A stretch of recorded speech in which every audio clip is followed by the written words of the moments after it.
ఒక సుందరమైన ఉదయం. గౌతమ బుద్ధుడు తన శిష్యులతో కలిసి ఓ గ్రామానికి చేరుకున్నారు. ఆ ఊరిలో బుద్ధుడి పేరు వినగానే చాలామంది భక్తులు వచ్చారు. ఆయనను చూసి ఆశీర్వాదాలు పొందాలని ఉత్సాహంగా ఎదురుచూశారు. కాని ఆ ఊరిలో ఒక వ్యక్తికి బుద్ధుడు నచ్చడు. అతను నమ్మే దైవం వేరే. తన ఆస్తికతపై గర్వం ఎక్కువ. బుద్ధుని ప్రశాంతముఖం, శాంతమైన మాటలు అతనికి అసహ్యంగా అనిపించేవి. ఆ వ్యక్తి అక్కడికి వచ్చి బుద్ధుని ముందే, అందరి సమక్షంలో, కోపంతో ఇలా అనాడు: నీకు ఏ హక్కుతో నువ్వు ధర్మాన్ని బోధిస్తావు? నీవు ఎవరో గొప్పవాడివి అనిపించుకోవాలన్న ఆత్మగర్వంతో నడుస్తున్నావు. ఇది నాయే ఊరు.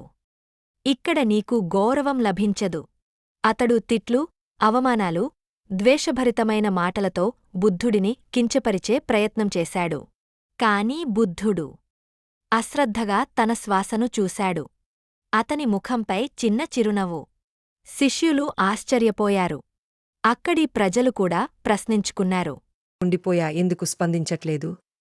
బుద్ధుడు చిరునవ్వుతో చెప్పారు, ఒక బహుమానమిచ్చినప్పుడు అది తీసుకోకపోతే అది ఎవరిదై ఉంటుంది? వారు సమాధానమిచ్చారు, ఇచ్చినవాడిదే. బుద్ధుడు చెప్పాడు. అలాగే అతని కోపం, ద్వేషం నేను తీసుకోనప్పుడు అది అతనికే మిగిలిపోతుంది. పాఠం: మనం ప్రతిస్పందించకపోతే శాంతి మనదే అవుతుంది.